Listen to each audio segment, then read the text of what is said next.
What is the most WTF thing you've experienced / seen during a flight? I once looked out the window to see a MiG-23 flying beside us, close enough to clearly make out the pilot looking at us. He stayed there for a minute or two longer, then banked away. This was an 88 or 89, flying from Moscow to Kyiv. I believe it was in an IL 62 meters. I'm a bit of a plane nut. Close bracket. I saw someone fart themselves awake then go back to sleep. On a day flight, just as I fell asleep, a woman passed out in the middle of the aisle and hit my leg. I was so doped up on Dramamine I didn't even realize it and fell back asleep. The flight attendants put an oxygen tank on the floor and put the tank's mask over her mouth. Apparently they used my hand to hold it in place. So when I woke up a few minutes later, I was like, why am I holding an oxygen mask over someone's face? Apostrophe. Some people are sleepwalkers. I'm a sleep hero. Apostrophe. I was on a Gulf Air, as in Persian Gulf, flight as a kid in the late 80s, and a Pakistani family a few rows behind me and coach lit up a barbecue. It was one of those little portable aluminum foil things. You never heard so many flight attendants scream so loud. Pilot screaming into Mick Denver.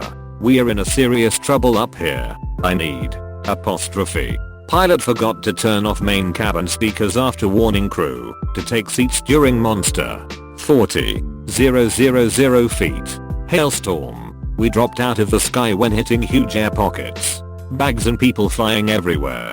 But the scariest thing was hearing the pilot's panicked voice scream that announcement. We all thought we were doomed. Details as requested. Here are the details and you tell me it's not a freaking air pocket. We are flying from SF to Cincy. In the middle of the flight, the pilot announces to fasten belts because they are expecting a bumpy ride. Apparently there is a very tall weather disturbance that had been reported. Just prior he casually announced that we were at 40,000 feet, expected time, etc. I believe 40,000 was the number, but it may have been a bit less. After the announcement we hear pop, pop, pop up, pop, pop, pop. Tons of them, and we're all like WTF? Question mark? Exclamation mark. Question mark? Exclamation mark. Question mark? Really bumpy. Turns out it was giant hail hitting the plane. Really bumpy. Pilot again announces more sternly for all crew to take seats and no one get up. Really bumpy. Then wham. We freaking fell out of the sky. There is no other way to describe it. It was like you were just sitting in a chair suspended from a rope at the top of a cherry picker and someone cut the rope. Drop, drop, drop. Then wham. It's like the plane landed in an enormous vat of cream filling. Sorry. That's what it was like, kind of soft, but still a big jolt, but more on one wing than the other. So the plane landed askance, and all sorts of shit went flying out of the right bins to the left, nailing people in the heads. Some people not completely, or at all buckled, idiots, flew up and hit the ceiling then back into their seats, screaming everywhere. Absolute chaos. Then, FML. The pilot screams over the intercom, Denver. We are in serious trouble up here. I need. And a few other words we could not understand. Freaked everyone out. He forgot to turn off the cabin speakers from the earlier announcement. Rough. Then drew up again. Same thing but a much harder landing. I mean we dropped for what seemed like minutes, but was probably 10 to 15 seconds. Wham. A much harder landing. Shit flying everywhere, people crying, praying, screaming. Nuts. We cruised through that, and it became smooth again. Pilot later announced that he was sorry about the mistaken overhead announcement, etc. He also said that the current altitude was something like 18,000 feet. Whatever the exact numbers were, we had friggin' dropped about 10,000 feet, 2 miles. It was the worst of my 500,000 plus air miles. You never heard so many people clapping upon landing. That's a downdraft. During heavy storms it's possible to have downdrafts and updrafts as high as 5,000 ft/minute. This is why small planes can't fly through storms. Their climb rates are too low to keep them from hitting the ground during a strong downdraft. Also, their wings aren't strong enough to keep from snapping with that much force. Edit. Hey everybody. I'm a pilot. I walked onto the plane and gave the first steward I saw a bag of Hershey's miniatures. This is for the crew. The whole flight I was given free headphones and all the free drinks I could handle. I tried to pay, but she just kept giving me my money back with every drink. I was about 15 and flirting with a cute girl in the seat next to me. My family was about to row back with my younger brother, and the lady that occupied the third seat pretty much set me up the entire flight.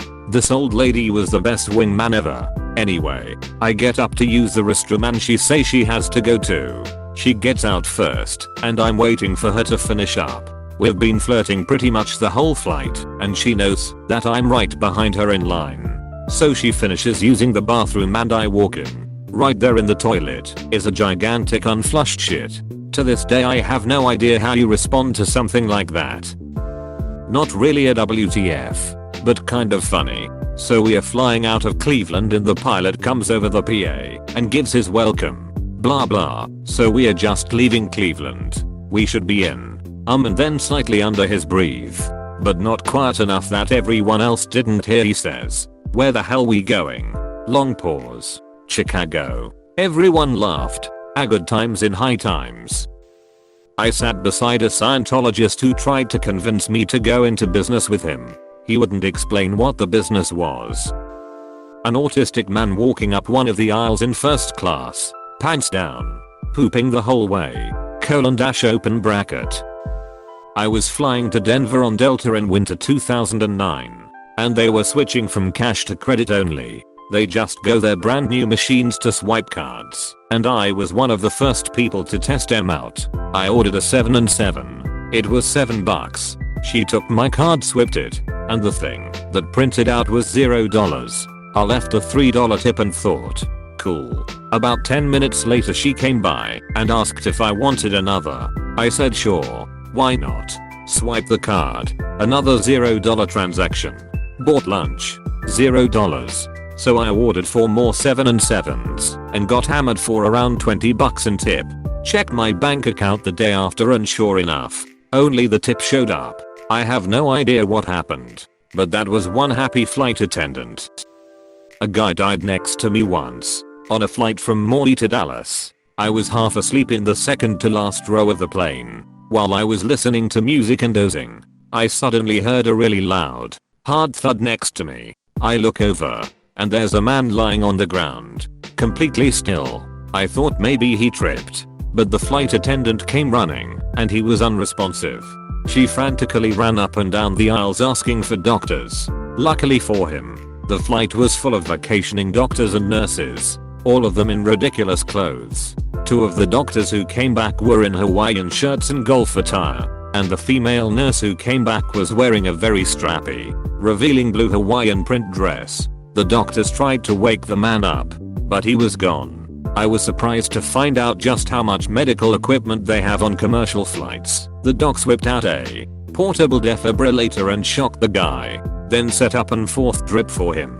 I never heard a word out of him or saw him move. Not sure if he actually woke up or not. Our flight was diverted to LA, and when we landed half a dozen EMT personnel ran on the plane to pull the guy out on a gurney. Unfortunately for me, this whole scenario set off a panic attack, and I had to go find a nice spot in the aisle to lay down so that I didn't pass out and cause more problems for the crew and doctors. It was embarrassing.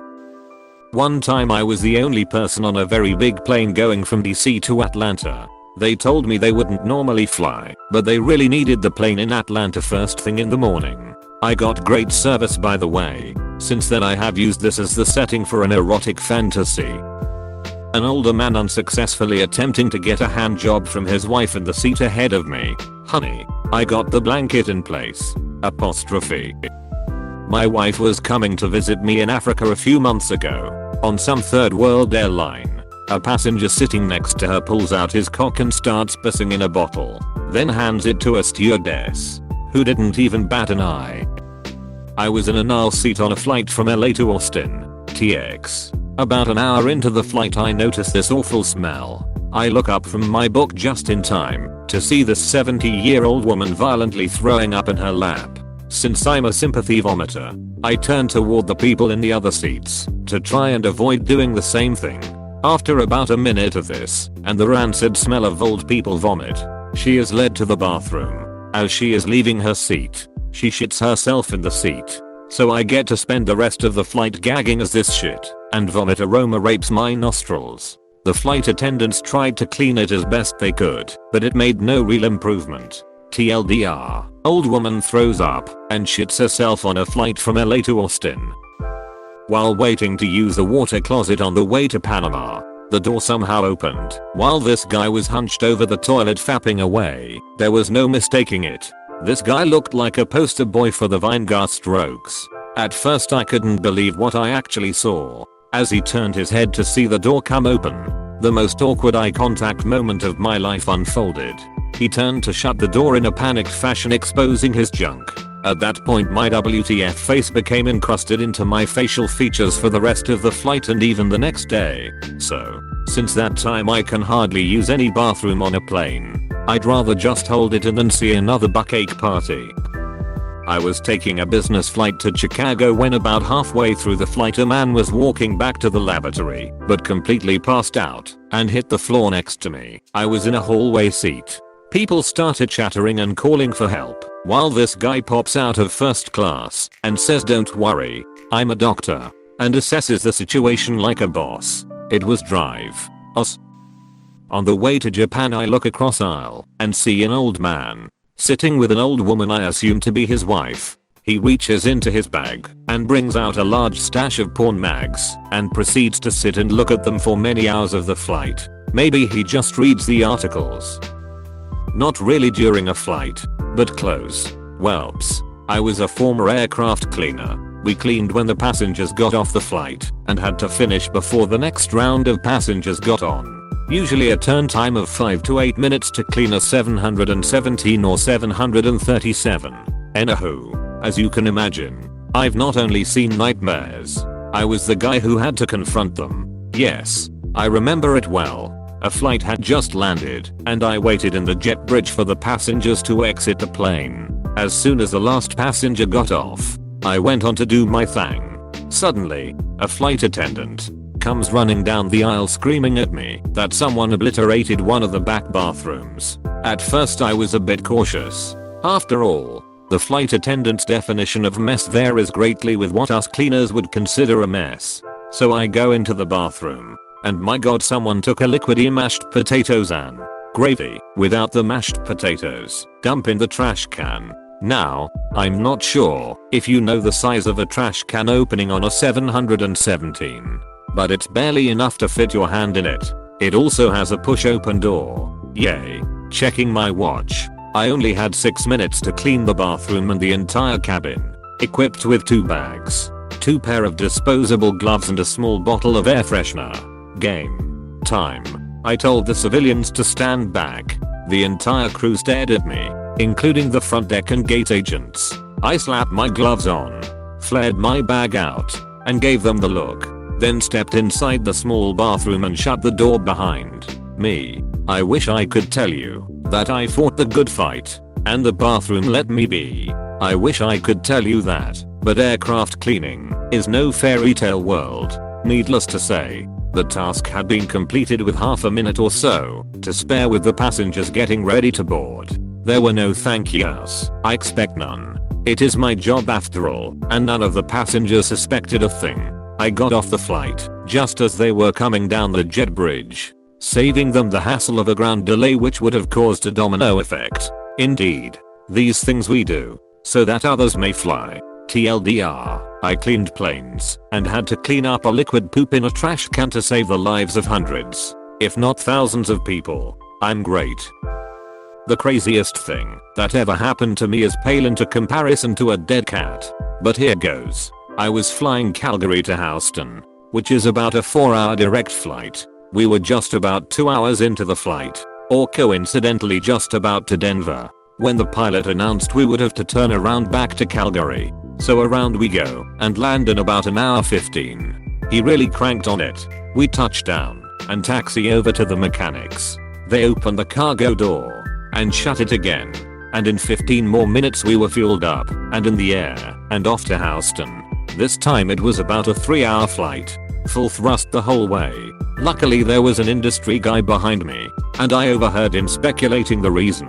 His idea was that, since the airline had paid mechanics in Calgary, and probably not in Denver, it would be cheaper for them to turn around all the way to Calgary, than pay all the costs associated with landing in Denver. Luckily it was just a little glitch, and not a true problem, but it was anyone's guess. The true issue: I have a friend that is very familiar with the inner workings of the plane, and he said that anytime they open the cargo door and unplug a certain cable during maintenance, some switch has to be flipped to reset that alarm system for that door. He said it's an extremely common mistake for that switch not getting flipped after work has been done, and it results in false alarms. All that cost, likely in the tens of thousands, because one guy forgot to flip a switch.